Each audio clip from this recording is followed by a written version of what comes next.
It's U of L Today on 93.9 The Ville. Here's your host, Mark Hebert.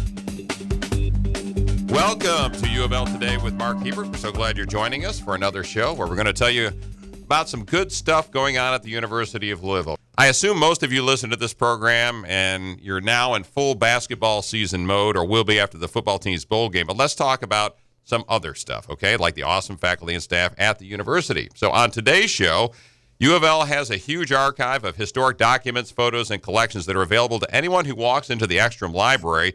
We'll talk to Carrie Daniels, who oversees those collections, and she'll tell us about some of the cool stuff U of L has and how to get your hands on it. And what should you say or do when someone tells you they're considering suicide? Is hospitalization the best option? Laura Fry from the Kent School of Social Work will be here. But first, Dr. Andrew D. Philippus is a professor in U of L School of Medicine. He's also director of the Cardiovascular Disease Prevention Department at U of L. And what that means is he has lots of advice on how to prevent heart disease and heart attacks. He's also done some research on the actual risk of having a heart attack. So, Dr. D. Philippus, welcome. Glad you're here. Thank you. Thank you for having me. All right. So let's talk a little bit about what is it called? The Cardiovascular Disease Prevention Program at the University of Louisville. What is that?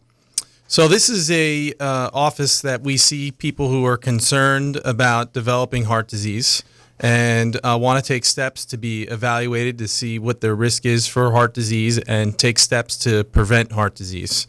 And so we see a variety of people, those who have no known heart disease but have maybe family members or have a high family history of having cardiovascular disease, all the way through to patients who have had cardiovascular events like heart attacks or strokes and want to prevent a second event like that. So the full spectrum of heart patients, basically, is what you're talking about, right? That's right. Okay. So, and you do some research as well, and you've done some research on hardening of the arteries, which has a really long official name that I'm not even going to attempt to pronounce, but you can pronounce it and tell us what you work on. Right. So the atherosclerosis is the medical term we use for hardening of the arteries. And we know that this process starts very early on in life. In fact, children who have died from other causes, unfortunate tragedies like car accidents and so forth that we do autopsy, we could see just the very beginning of the hardening of the arteries. In kids? In kids in developed countries. Really? And that can progress over time to large amounts of what we call plaque in the arteries and very hardened arteries that could lead to heart attacks and strokes in adulthood.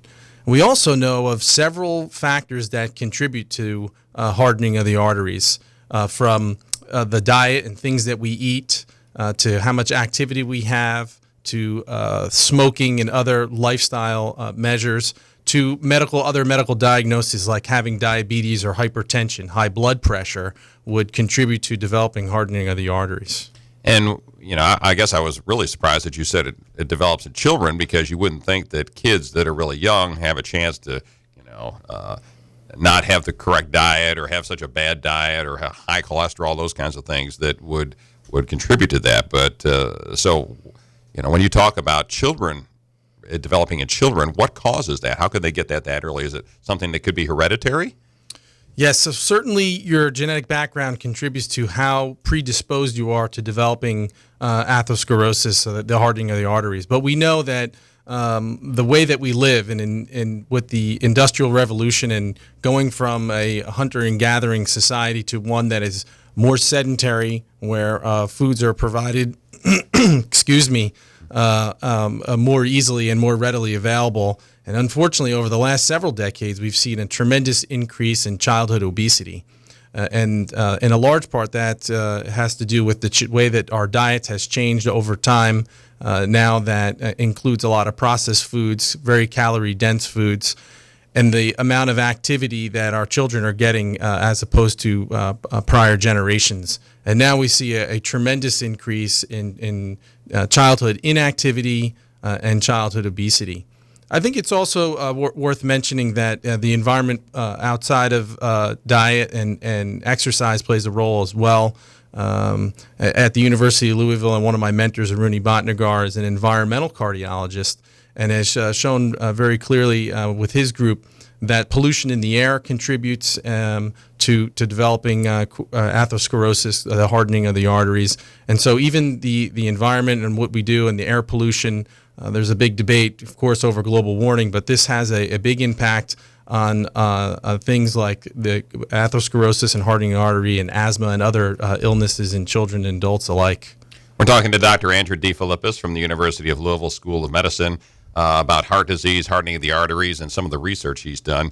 And I noticed you sent me a synopsis of some of the research you've done, which the way I read it was that there seems to be too many doctors that are saying, "Oh, you're going to die of heart disease tomorrow." Is there too much of that there's an overestimation in the likelihood that I'm going to get heart disease or that you're going to get heart disease? So, Mark, as I set out when you asked me what we do at the center, one of the things we need to do is assess someone's risk for having atherosclerosis or hardening of the arteries. What is your risk of having a stroke or a heart attack? As we know, some people are at very high risk and have a heart attack or a stroke at a young age, and others go through their entire life without ever being affected. And so when we're talking about taking steps to prevent heart disease, we want to focus on the people that are at risk for having heart disease and finding out who those people are. And that is a difficult task. It is not easy to predict the future. Well, over the last more than decade now, the American College of Cardiology, American Heart Association and other national guidelines have recommended using a risk prediction tool. And this is like a calculator that gives values to known risk factors like high blood pressure, cholesterol, whether you smoke or not, whether you need to take medicines for these things. And it tries to estimate what your risk is going to be for having a heart attack or a major cardiovascular event over the next 10 years. Well, in 2013, a new risk score from the American College of Cardiology, American Heart Association came out. And what we did was take that risk score and compare it to the risk scores that were already in use by doctors around the country and really around the world in a population of people that were followed for heart disease. And that is the multi-ethnic study of atherosclerosis, MESA for short, which I've been working with for many years. And what we did and the investigators did in MESA is they took almost 7,000 people in the year 2000 and enrolled them in the study and measured all their type of risk factors, their blood pressure, their cholesterol, and then they followed them for 10 or more years to see who actually developed a heart attack. And so what we did is we applied the new risk score to those subjects in that study when they started, and then saw who actually had a heart attack over 10 years. And we found that it did overestimate risk, as you pointed out. And so I think it's a point of caution for physicians to not have too much confidence in these risk prediction scores, and that you really need to have a comprehensive look at the patient and maybe use things beyond just the risk score when it's imperative to know if someone has atherosclerosis or the risk. So that tells me two things, though. One, that patients don't need to freak out if their doctor says, "Hey, I think you're a really high risk of having a heart attack." But that's maybe a bad thing too. That when your doctor tells you, "Hey, quit smoking, eat better, etc., you're at a really high risk of a heart attack," you might say, "Oh, I heard this Dr. DeFilippis guy told me I'm not. They're overestimating the risk. I'm not too worried about it." So what would you say to folks? Well, I think we have yet to prove this, but we think that the risk is overestimated because that these risk calculators were based on studies that were older than the MESA study from decades past in the 1970s and 80s. And when we look at today's modern population, we feel that people are taking many more steps to prevent cardiovascular disease. So, in fact, we think that it's overestimating risk because of the steps that we're all taking as patients and as doctors to prevent this, to prevent cardiovascular disease. And so, I think it's an opportunity when you see that you have these risk factors for developing cardiovascular disease to pay attention to them and to lower your risk. We know just as much as we know about how cholesterol and high blood pressure and not eating well contributes to heart disease, we know equally as much that correcting those factors, starting to exercise, eating better, getting your blood pressure and cholesterol under control will reduce your risk and prevent you from having events. All right. So I'm give you 30 seconds to make a pitch for the cardiovascular disease prevention program at UofL. What would you say about it? Well, we're here to serve everybody and to really be able to give an individualized approach to you and see what your cardiovascular risk is, and to give you advice on how to prevent prevent the development of this disease that kills 1 in every 3 Americans, all the way from lifestyle measures all the way up to advanced medications and drugs used to prevent the disease. All right, Dr. Andrew D. Philippus, thanks for being with us. Appreciate it. Thanks for having me. All right, coming up after the break, what cool stuff does U of L have in its massive archives and special collections? Well, we'll talk to the director. You're listening to U of L Today with Mark Hebert on 93.9 The Ville. This is our time to soar. We are an unstoppable force of innovation and academic excellence, solving the world's mysteries through research, stimulating growth in our community and beyond, and inspiring the next generation of leaders to build a better future for all of us. We are the University of Louisville. Watch us take flight. The University of Louisville has thousands of old photos and historic documents in its archives, but that's kind of just the tip of the iceberg. It's a small part of the university that's been saved, and a small part of our history that's been saved at the University of Louisville, and the public can get to see just about all of it. Carrie Daniels is the Director of Archives and Special Collections at the University of Louisville. She's here with us now. Welcome, Carrie. Thank you. Glad you're here. Well, as I said, there's a lot of stuff that the University of Louisville has, right? Yes. Old stuff. Mm-hmm. So tell us what, in general, what is Special Collections and Archives? How much stuff do you have, and what's available to the public? Okay, we have literally thousands of linear feet of material. And one of our primary collecting areas, really our focus, is documenting our community. So that's the Louisville metro area, as well as the University of Louisville, of course. We have collections that go beyond that. We have collections of international scope. For example, the Standard Oil New Jersey photograph collection, and the Williams Nichols LGBTQ collection that is national in its scope. But we're really a community archive, and we try to document Louisville through photos, through audio files, through paper documents, you name it. I think that's the big thing that maybe the public doesn't have an understanding of, is that they can just walk into the archives over there at U of L and find, if their family had the first barber shop in Louisville or something, there might be a picture in the U of L archives of great-grandpa standing in his barber chair. There just might, yeah. And I would say they're more than just welcome. They're invited. We're open 8 to 5, Monday through Friday. There's no charge to come in. You don't need an appointment. Most of the time, you don't even have to put on white gloves when you're there. So we invite folks just to come on in and see what we have.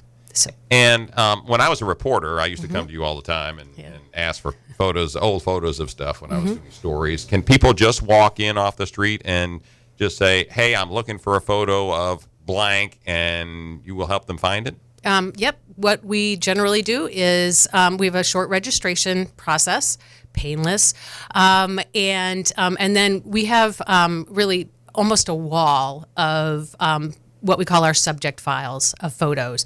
So those are all photocopies that we started making in the 1970s. They're arranged by subject and by street. So if somebody's looking for a picture of the barbershop and they have the address, they can go to that street and see if we have a picture of it.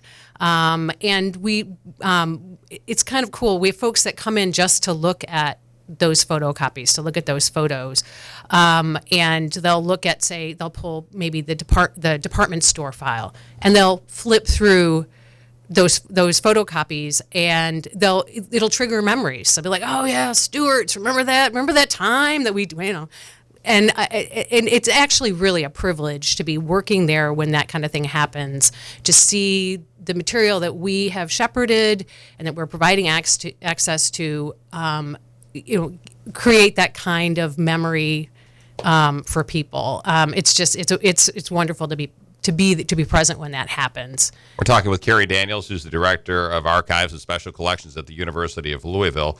There are a lot of photos, and most of this stuff is at the Ekstrom Library, right? That's right. We're located. That's important. Point that out. Yeah. We're located in the basement of Ekstrom Library.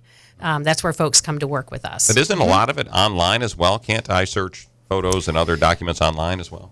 We have a lot of material online now, and we are working every day to put more up. It's really still just a small fraction of what we have available. But collections like the Herald Post, which was a paper that's now defunct in the 20s, that's all up. Royal Studio. The Herald Post is the predecessor of the Courier Journal, or was this another They competitive coexisted. paper? They were a competitive paper. Competitors, okay. Okay. Royal Studio was a local photography studio, and Caulfield and Shook, which was a major local studio. Literally hundreds of thousands of images from them. We're like I said, working every day to put those online. So they are online through our website, and we encourage people to check back because we're constantly adding material. So go ahead, make the pitch. So what's this collection you want to tell us about? This would be the Louisville and Nashville Employees Magazine, which we have digitized. It was published 1925 to 1974, and it, of course, tells the story of what was going on with the L&N, cars that they might have created for specific industries to carry specific kinds of loads, new lines, things like that. But it also has a lot of information about employees, the sports they participated in, events in their lives, kids being born, marriages, retirements, all these things. So it's actually, in addition to being an interesting historical and sociological study, it's wonderful for genealogists. If you had a relative or ancestor who worked for the L&N, you're now going to be able to go online and it'll be full text searchable, just type in their name, and hopefully you'll get a hit. And this will be online sometime next year in 2016, right? Yes, we plan, it should be available by January 2016. All right, and you also have another collection, the Bullet Collection, that I found interesting. So tell us a little bit about the Bullet Collection and some autographed copies of things that might be interesting to people. Yeah, William Marshall Bullitt was a prominent attorney, but he was also a lifelong amateur mathematician. And he collected rare books in math and science. And when he passed, his widow gave them to the University of Louisville. And it's a wonderful gift. It includes major works by all the guys that you read about when in school, Copernicus, Galileo. I think two of the most interesting things are for general interest are that we have a copy of Isaac Newton's Principia, first edition, and Isaac Newton actually made notes on the errata sheet. So, and again, folks can come in and see this. Yeah. Yes, yeah. Absolutely. It's there for you to come in and to see Isaac Newton's handwriting. And we also have a copy of Albert Einstein's Theory of Relativity that he signed also. He signed. He signed it. And you can look at it. That's cool. You can even touch it. That's very cool. Yes. Mm-hmm. All right, one other thing that I wanted to mention real quick before we go. Romano Mazzoli, his papers are in the UofL library, right? So those of you who are interested in politics and know Ron Mazzoli, the former congressman, what can they find? Oh, gosh. About 600 boxes of material relating to his time, not just in the U.S. Congress, but also as a state legislator, and information on his campaigns, and then information on his heritage as an Italian-American, and he's very proud of that, rightfully. So, yes, he's a great friend to the archives. He is. All right. So final pitch, tell folks how they can get to the archives and all these collections. Okay. Well, you can get to us physically in the basement of Ekstrom Library on the U of L campus, 8 to 5, Monday through Friday. Don't need an appointment, no charge. And you can also reach us virtually at louisville.edu/library/archives. Okay, very good. Carrie Daniels, thanks so much for being with us. Appreciate it. Thank you. Glad to be here. All right, when we come back, how to deal with a person who may be suicidal. You're listening to U of L Today with Mark Hebert on 93.9 The Ville. My name is Taylor Young, and I'm a secondary education major with a minor in Pan-African Studies. And my U of L is knowing that I chose to come to a university where there are so many opportunities. Some of the things that I have experienced here at U of L are being on the Porter Executive Board and also just singing in the Black Diamond Choir. My U of L is knowing that I'm continuing a legacy that my parents set out for me when they both graduated from this university. And my U of L is always being a Cardinal. Go Cards. Laura Fry is a professor in the Couple and Family Therapy program at UofL's Kent School of Social Work, and she studies suicide-related issues, and she's here to talk with us about it. Welcome, Laura. Hi, thank you for having me. How you doing? I'm doing great. Good. All right, so you work with suicide-related issues. What does that mean? What's your broad spectrum of study and research and what you do? Yeah, well, I'm a family therapist, like you just said. So I look at suicide in the context of families. Specifically, whenever an individual is feeling suicidal, who do they choose to talk to? Specifically in the family, a lot of times family members are on the front lines. They see the warning signs first. So who do people choose to talk to whenever they're feeling suicidal, and how does that reaction impact whether or not they'll seek treatment or improvement moving forward? So who do people go talk to? Who do most people? Is it mostly family members that they share? Hey, I'm really down. I've been down for quite a while, and I'm really thinking about committing suicide. The first person they go to generally a family member? It really depends. We know specifically for college students, a lot of them actually go to a friend. They tell, about 2/3 tell a friend first before they tell anybody else. A lot of other people, we just don't have those statistics yet. There's been a lot of research looking at how can we detect warning signs without people telling us, but hardly anything has been done looking at how can we get people to talk? How can we create a safe environment for that? So we know a lot of times family members recognize those signs and they'll get people into treatment, but there's so much stigma towards suicide that a lot of people choose to hide it. They choose not to tell anybody. Wow. And so let's say someone comes forward and tells me, "Hey, Mark, I'm feeling bad, thinking about committing suicide. What do I do?" Excellent question. So a lot of it, I know there's a lot of fear for people that if somebody discloses that, what are they going to do? And take a deep breath, first of all. No need to panic. Yeah. Well, actually, it would kind of freak me out, and I think most people would kind of initially have a little freak out period there, wouldn't they? Yeah, because it's just not something that's commonly talked about. But yeah, a lot of times, honestly, start with open questions of, wow, I didn't know you were feeling that way. Tell me what's going on that makes you, in that spot, or what's going on for you. Talk to me. Tell me. I've never felt that way. I don't understand. I want to. Tell me about it. A lot of those just open, honest questions can get the ball rolling, get people talking, and that's really the first step. Do I automatically run to someone and say, "Hey, my friend over here is thinking about committing suicide. They need some help"? Do I automatically do that, or do I not do that? Well, that depends. It does depend, but for somebody who may not, know all the risk factors, might be scared or not sure what to do, seeking professional help can be a good first step. You can even say, I'm not really sure what to do here, but let's go seek help together. Let's call the National Suicide Prevention Hotline that's always available, 24 hours a day, 7 days a week. You can also say, let's go to, if you're that scared, you feel like you can't stay safe overnight, let's go to the emergency room. I'll go with you. Let's see what they're going to say. Definitely seeking professional help can be a good step as well. What kinds of people walk in and that you have talked to, since you're a therapist, and is it from all walks of life, or is there a stereotypical person who we can spot and say, that person's pretty suicidal? No, I mean, there's definitely warning signs that you can try to spot it, but honestly, it's from all walks of life. Whether any socioeconomic background, any racial ethnic background, any gender, suicide affects everybody. And so trying to pinhole somebody and say, you're more at risk or something like that can be really dangerous.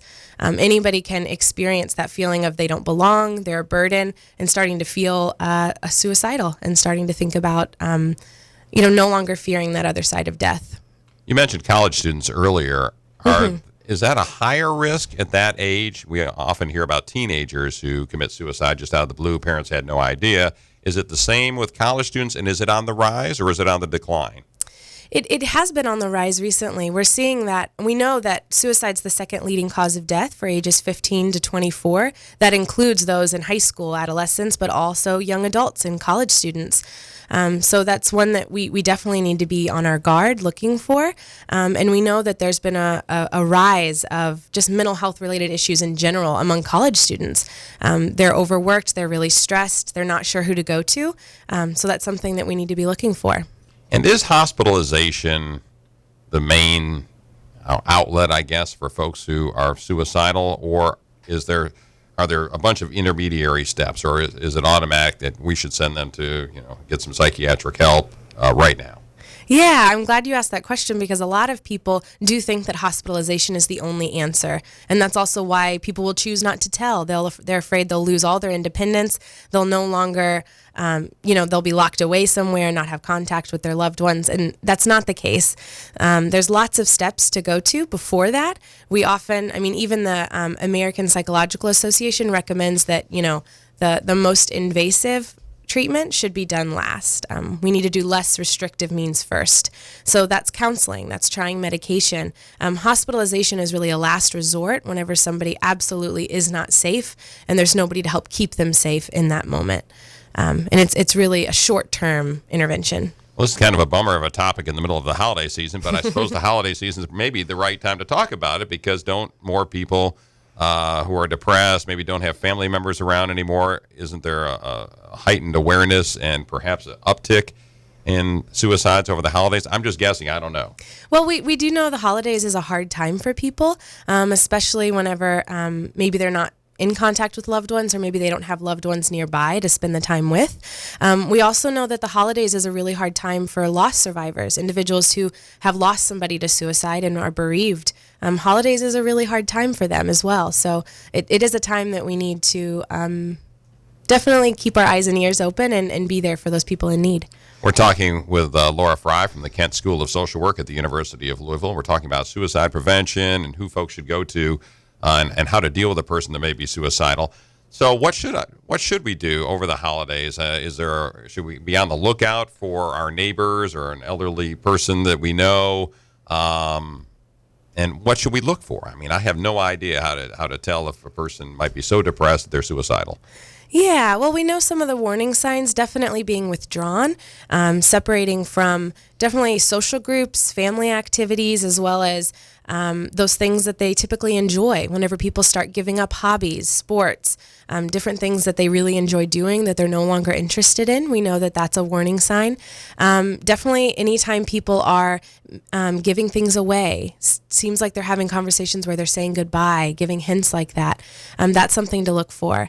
We also know things like...